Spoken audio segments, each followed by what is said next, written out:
نحن السوريين من قامة باريكا جايين هين نشتغل. والله الساعة 4 نجي هين، لساعة هون 10 11 نروح.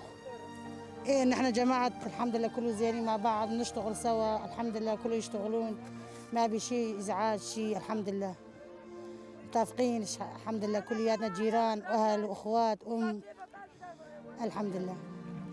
قامة باريكا نقعد الساعة 4 نركب السيارات ونجي هين نشتغل للعشرة 10 ونص 11 نروح على البيت.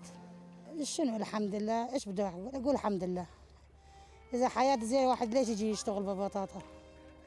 عيال وبيت ومصروف، ايش واحد بده يجي؟ واحد من الفقر يجي يشتغل. والله قليلا نقول له قليلا، نقول له تشاويشه، نقول قليلا، يقول هي يطلع بيدي، ما يقبلوا. حتى الفطور علينا، نجيب الفطور معانا.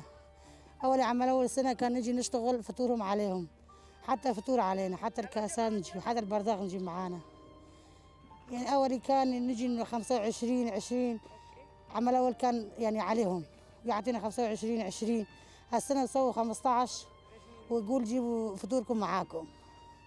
والله الساعة 2 ونص نقوم حتى نجهز حالنا، 4 نمشي، زي نقول الله أكبر نمشي. نجي هنا نشتغل حتى 11 10 ونص ونروح على البيت. اللي مو تقيل من الفقر ما حد يجي من كيفه. هسه أنا عندي 8 أطفال، هسه كلهم يجون يشتغلون. كل هسه نحن أنا هين، أمي غادي مكان تاني، بنتي وابني تاني بمكان تاني، هيك مجبورين، ما حدا يجي من كيفه. والله لا دراسة ولا شيء، عندي 8 أولاد، ما في لا دراسة ولا شيء، ماكو كل شيء. جوزي من 12 شهر راح على هولندا. ولادي عندي مجبورة، أمي عندي، بدي أشتغل أعيش ولادي وأعيش أمي، مجبوري، ما حدا جاي من كيفه.